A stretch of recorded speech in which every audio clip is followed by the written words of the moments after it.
Hey guys, welcome to my channel. Today I'm going to be making a glitter tattoo.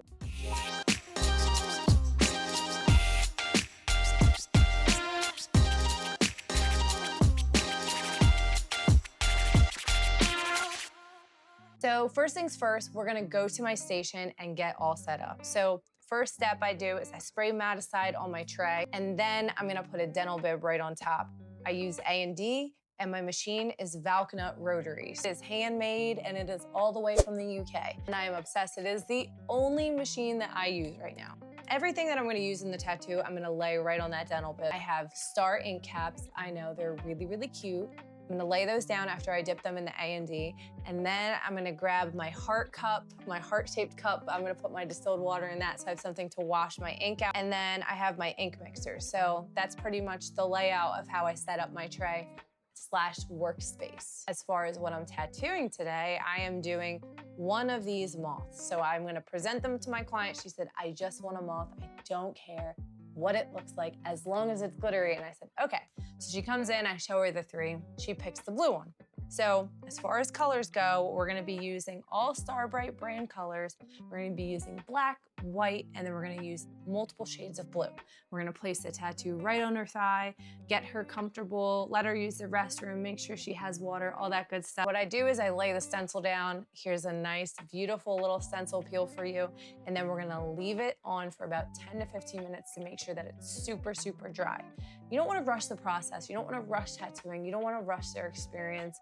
This isn't that kind of shop. I am not that kind of artist. We want to make sure that our clients feel comfortable and feel special in the time that they've booked with you. For my cartridges, I use FYT brand needles. They are a company based in New York. They are great. I use a 9-round shader for my lining. And then in this tattoo, I'm going to be using a 9 mag for coloring / shading. And then I'm going to use a tight 3 RL, which is a round liner, and a tight 5 round line. Now I'm gonna line the tattoo, and as you can see, my angle is always gonna be a 45-degree angle. It just makes for a cleaner, smoother line, and you really wanna make sure you get a nice stretch as well. If you're worried about the stencil rubbing away, you could dab it a little bit with some pressure, and it should kind of clear that image up for you so you can see clearly where your lines were in and where they weren't. So I'm gonna go through this whole little time-lapse lining for you guys. With the 9-round shader, we'll go to the antennas. Those will be done with the 5-round liner, and then we'll clean it all up and we'll move on to the favorite part, which is glitter. We're gonna start with this first wing, okay? As you can see, I already started the process a little bit before this video. I use that Mariana's Trench color. It's like a navy blue-ish tone, and it's deep enough that I can really get a nice contrast with it. So I wanna go deep into the corners. I don't wanna leave too much room so that it's really, really saturated in the corner, but you still have that texture coming out to the middle. So that's really, really important. I'm gonna just keep doing these dots all the way around the edge of that wing so that that highlight is right in the center. Take your time, don't rush, you should never rush, and make sure that it's fully in there. I'm running my machine at 7.0 volts. And like I mentioned before, this machine is a 3.5 millimeter stroke. So if that means anything to you, it is what I use, and I prefer it that way. Next, we're gonna move on to our mid-tone. So I'll be using 3 tones. I'll be using that Mariana's Trench. I'll be mixing that with my country blue to make my own color. Then I'll use country blue, and then I'm gonna use almost like a pale gray / white, and then end it with white. So that's the plan, and we'll see how it goes. You can see here me starting to put that mid-tone in. You wanna fill in all the gaps in the corners where we left those spaces open when we put in that Mariana. And then we wanna kind of bring that out further and further so the gap in the middle closes. We don't wanna leave too much room for white. I think that's everyone's biggest mistake when they're doing glitter, is that they leave too much room and then they're really dependent on the white to get that shine.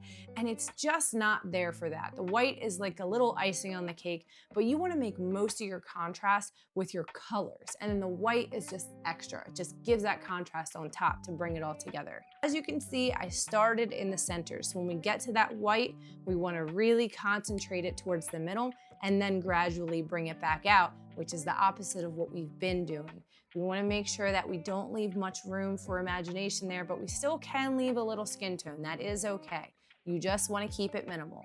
You wanna keep it saturated because as tattoos age, they do blur out a little bit. So we wanna leave it a little bit of room to breathe, but we also wanna make sure that it's really in there and that effect is really, really shining. I'm gonna take my Castile soap now in my pink wash bottle. I'm gonna clean it all off so you can get a nice, good video of what that first petal is gonna look like.